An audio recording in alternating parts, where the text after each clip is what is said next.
My brother raised his glass, looked at his groomsmen, and laughed. See my sister? She's 33, still living off mom and dad. If failure were a career, she'd be CEO.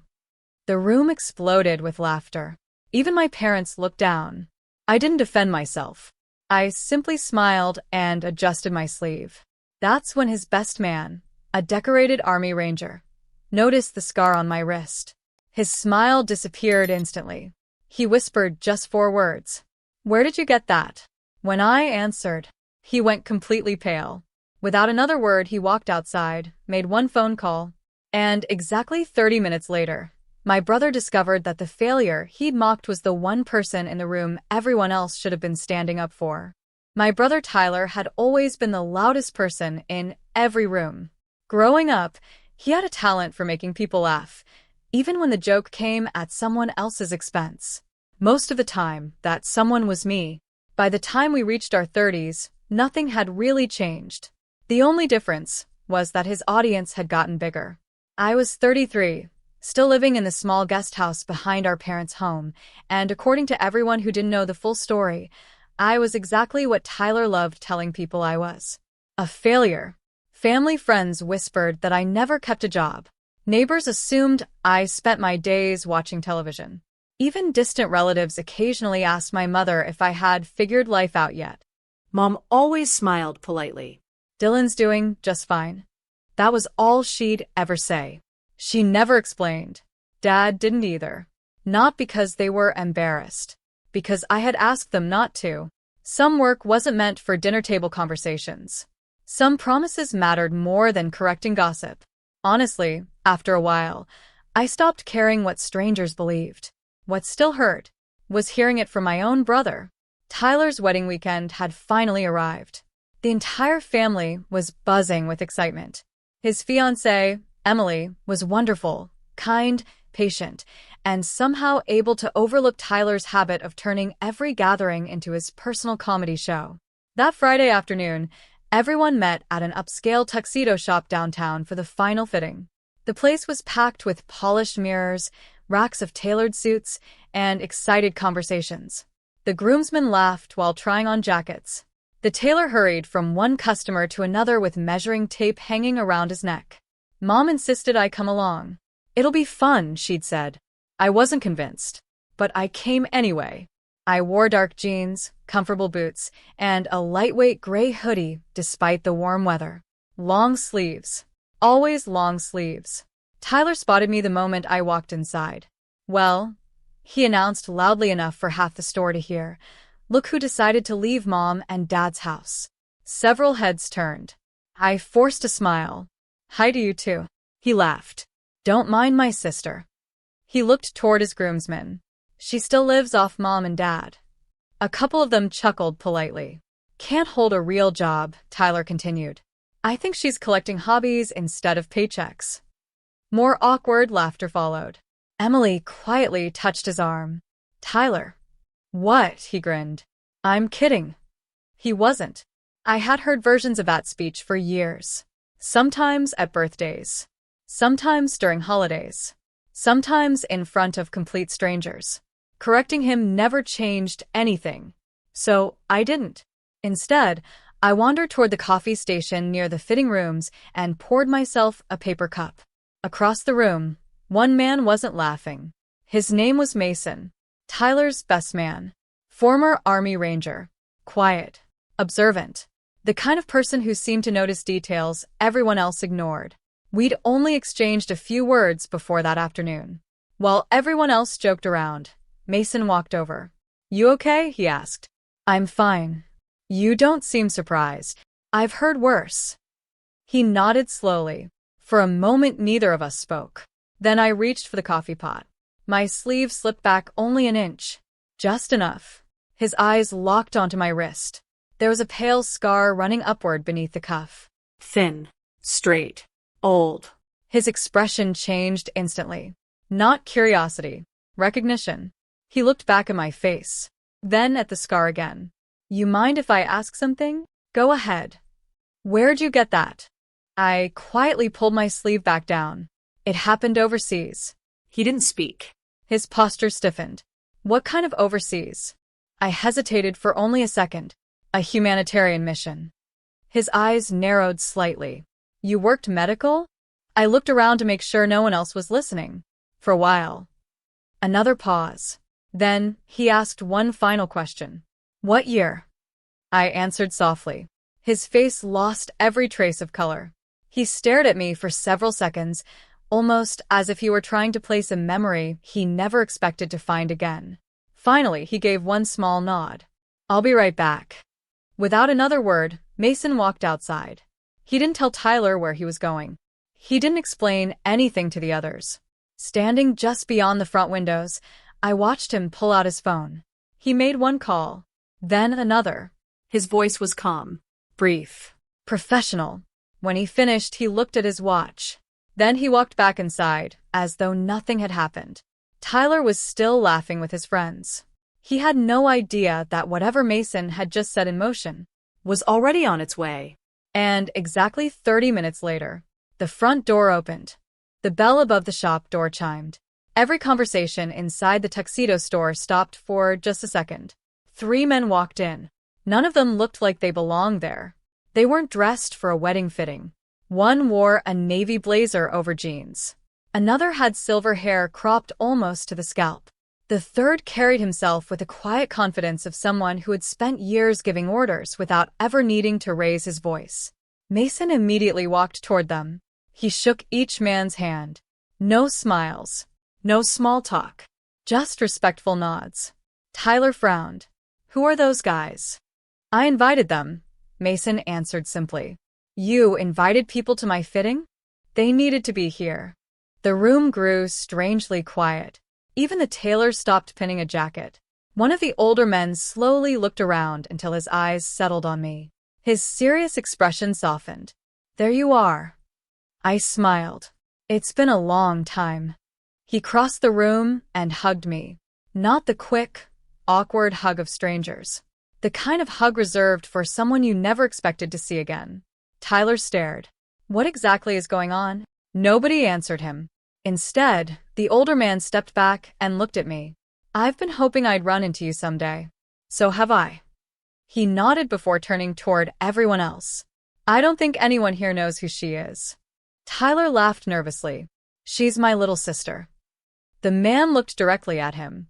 No. He spoke calmly. You know her name. You don't know her. The room fell completely silent. Tyler folded his arms. Okay, then why don't you tell us? The older man looked toward me. Would that be all right? I hesitated. I had spent years avoiding conversations exactly like this. Attention had never been something I wanted. Recognition wasn't why I'd done the work. But Mason gave me a reassuring nod. You don't have to tell everything, he said quietly. Just enough. I took a slow breath. Fine. The older gentleman introduced himself. My name's David. He looked at the group. I spent 27 years coordinating emergency humanitarian operations in conflict zones. Several of the groomsmen exchanged confused looks. David continued. About 8 years ago, our medical team responded to a large civilian evacuation after a major disaster overseas. He paused.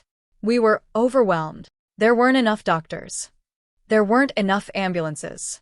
There wasn't enough time. His eyes found mine again. Then she showed up. Tyler actually laughed. My sister? David ignored him. She wasn't military. She wasn't famous. She wasn't looking for attention. She simply volunteered where help was needed. Emily slowly stepped closer. What did she do? I answered before David could. I was an emergency trauma specialist. Nobody spoke. I continued. Our organization worked alongside international relief teams. We treated civilians first. Anyone who came through the tents. It didn't matter where they came from. David nodded. She worked 18-hour shifts for weeks. I remember telling her to get some sleep. She told me she'd sleep when the helicopters stopped landing. The room remained perfectly still. Tyler looked at me as though he'd never seen me before. But he stopped. You said you worked at clinics. I did. Afterward. He blinked. You never told us. There wasn't much to tell. Mason finally spoke. That's not true. He turned toward the others. Most people only see scars. I recognize where that scar came from. Everyone looked back at my wrist. He continued quietly. I've seen injuries like that. They happen when someone refuses to let go. Tyler frowned. What does that mean? I looked down at my sleeve. The injury happened during an evacuation. There was structural damage. A young girl was trapped. I reached through broken metal to pull her free. The building shifted. My arm didn't come out as easily. Emily covered her mouth. One of the groomsmen whispered, "My God." It healed, I said. That's all that matters. Mason slowly shook his head. No. That isn't all. He looked directly at Tyler. I know 2 people who are alive today because that evacuation succeeded. David nodded. And dozens more made it home because the medical teams never stopped. Another man who had arrived with David finally spoke for the first time. I met parents who got to hug their children again. They never knew your sister's name. They only knew someone stayed. Nobody moved. Nobody even looked at Tyler anymore. The laughter from earlier felt like it belonged to another day. Tyler stared at me. You really did all that? I shrugged gently. I was part of a team. No one does those things alone. But why come home? One of the questions I'd heard most often. Why disappear? Why let people think? I smiled. Because that wasn't my identity. It was something I did, not someone I wanted to become. David looked around the room one last time. Real service usually doesn't introduce itself. It quietly goes back to ordinary life. And that's exactly what she did. At that moment, nobody cared about tuxedos. Nobody cared about wedding schedules. For the first time in years, my brother wasn't looking at me like someone who had failed at life. He was looking at me like a complete stranger. And I could see it in his eyes. Everything he thought he knew about his own sister had just fallen apart. Nobody said another word for several seconds. The silence inside the tuxedo shop felt heavier than anything Tyler had ever said about me. Finally, he cleared his throat. So, his voice sounded different, smaller. Why didn't you ever tell us? I looked at him for a long moment before answering. Because I wasn't hiding. I was simply living my life. He shook his head. No, I mean all of this. The missions. The people. The scars.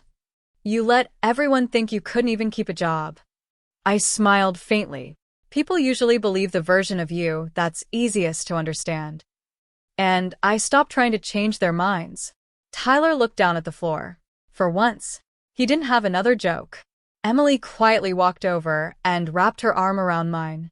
I'm sorry, she whispered. I should have said something every time he made those comments. You don't owe me an apology. I do. I laugh sometimes because I didn't want to create drama. Her eyes filled with tears. I didn't realize silence could hurt someone too.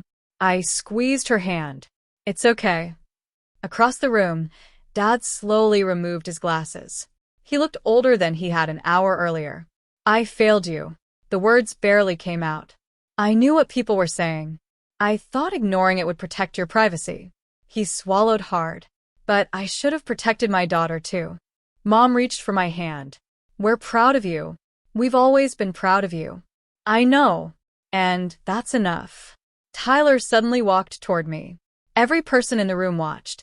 For a second I thought he was going to argue. Instead, he stopped right in front of me. I've been a terrible brother. Nobody interrupted him.